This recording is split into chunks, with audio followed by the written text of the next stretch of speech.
So this is our next lesson, lesson number 2, implementing upcast using inheritance.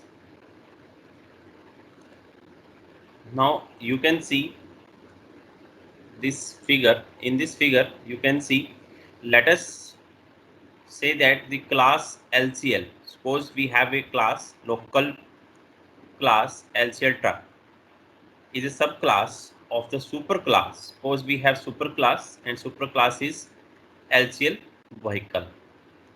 Then the object reference variable means we are going to create the reference variable of both the classes, base class as well as derived class. So go underscore vehicle is our base class reference variable because we are referring it type refer to local vehicle, and go underscore truck, which is a derived class, type refer to local truck. Then the object reference variable to both of the classes are defined using the data statement, and using the statement go underscore vehicle equal to go underscore truck, we are assigning the object reference of the type subclass to a superclass reference variable. Then this is called upcasting. You can understand it again. Suppose this is our reference variable go underscore truck, which is our derived class reference variable, and we are assigning this reference variable to the reference variable of the superclass variable. Then this type of casting is called upcasting. And what is the use of this upcasting? When you assign this go underscore truck to the go underscore vehicle, then go underscore vehicle can access the inherited component in the subclass. So this is called upcasting and widening cast. When you are assigning the reference variable of derived class to the base class reference variable, that means this reference variable can access the inherited component in the subclass. Because this reference variable can access the derived class components, that means the capability of base class reference variable has been extended.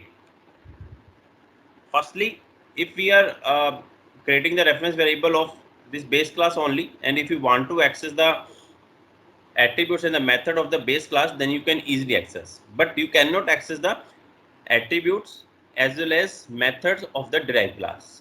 And if you want to extend the capability of this base class reference variable, that it can access the inherited component in the subclass also, then this is called upcasting or widening cast. That means we are widening the capability of the base class reference variable. Now come to the next topic, static and dynamic types of references. Generally, when we create the reference variable, we can create two types of the references. The first one is static and second is dynamic. The static type of reference variable is defined using the type refer to, that we have already done with the help of this data, then go underscore vehicle, then type refer to LCL vehicle. That means we are creating here the reference variable statically, and that is remains same throughout the program flow, execution of the program. And the static type of reference variable defines which attribute and method can be accessed using the reference variable. But in case of dynamic type of reference variable, is determined by the assignment. That means when we are assigning the reference variable to the another reference variable, then this type of reference variable is called dynamic type of reference variable. Okay. The statement, the data go underscore vehicle and type refer to local vehicle creates a static reference variable. So a static reference variable is defined using the type refer to addition and remains same throughout the program, and specific what attribute and method can be accessed.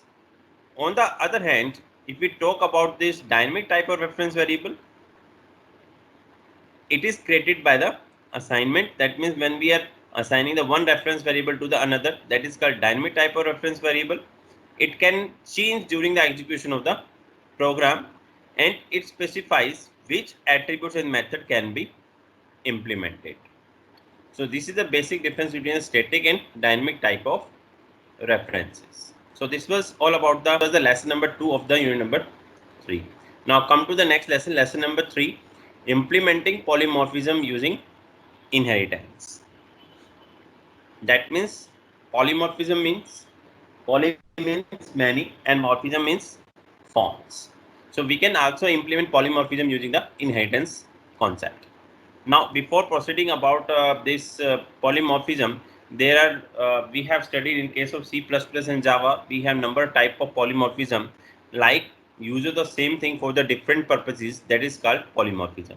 Like in C++, we generally use the concept of operator overloading, function overloading. In case of function overloading means you are creating the same function name for the different purposes, then that is called function overloading. In case of operator overloading, if we are using the plus sign, that is used for overloading, that means you can use the plus for the addition, you can also use the plus for the concatenation of the two characters. So this was all about the polymorphism in case of C++ and Java. Now generic access after the upcasting, that means how we can access upcasting assignment. Suppose we have four classes: LCL underscore rental, LCL underscore vehicle, LCL underscore truck, and LCL underscore bus.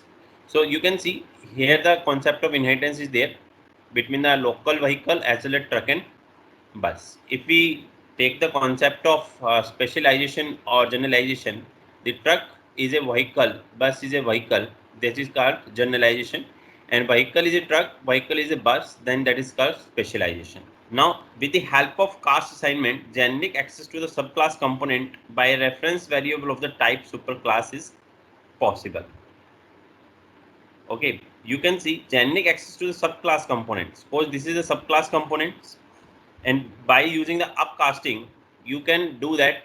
Firstly you create the reference variable of the superclass, then you create the reference variable of the derived class, then you can assign this reference variable to the base class reference variable. So with the help of this upcasting, the superclass reference variable can access the subclass components.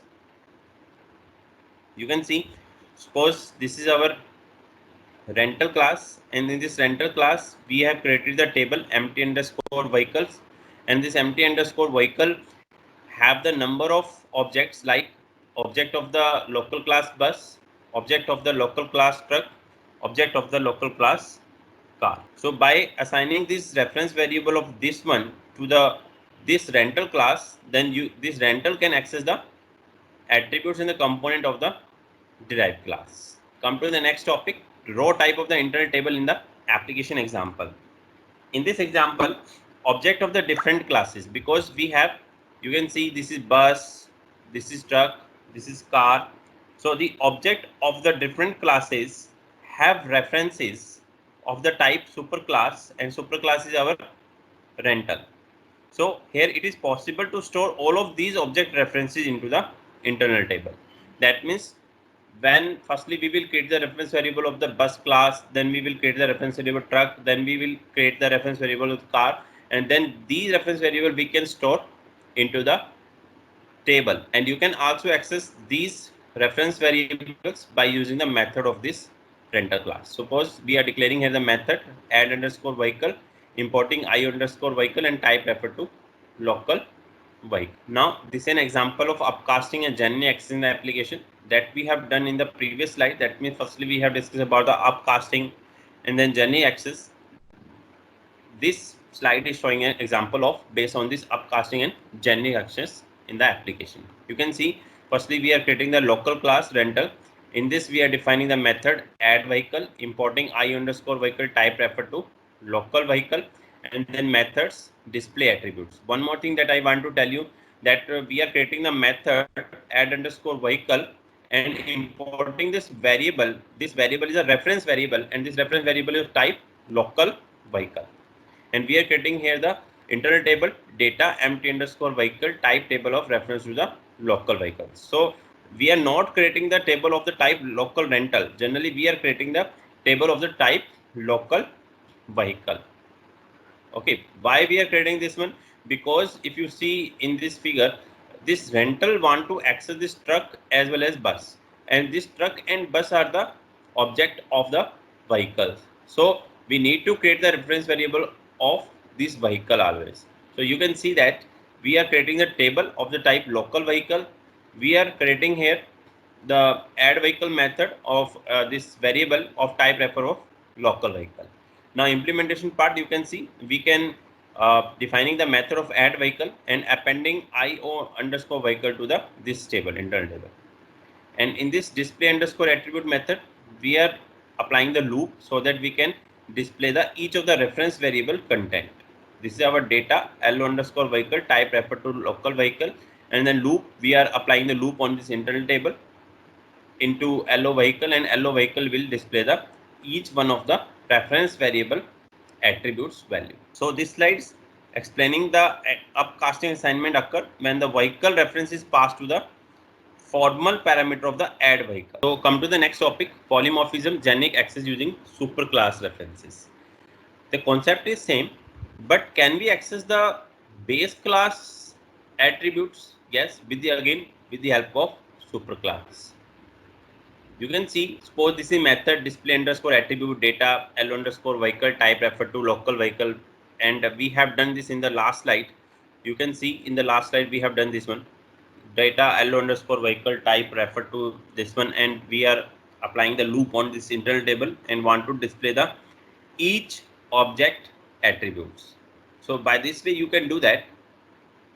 Now suppose there is another method which is in case of each of the vehicle. Suppose now come to back to this one. Suppose this truck also have a display attribute method. This bus is also a display underscore attribute method. So when we are accessing this rental attributes, then there may be confusion that the display attribute is in this class, the display underscore attribute is in this class, display underscore attribute is this in class, and as well as in this class. So how we can access the particular display underscore attribute with the help of super method. This is a display underscore attribute of the method of the truck. So super display underscore attribute, it will display the particular attribute of the truck. Similarly, display underscore attribute of this bus. So when we use the super, it automatically calls the particular class method. Now come to the next topic, generic calls in the procedural programming model. Now you can see how we can call the procedure, that is how we can call the normal functions in this programming model. Suppose we have declared the normal function pool s underscore vehicle, function display underscore truck, display function display underscore bus. So how we can access the normal function? Generally we call with the help of call function and then gs underscore vehicle and then function name. So by this you can call the normal function. These are not the methods, these are the normal function. So this was all about the lesson number 3 of the unit number 3.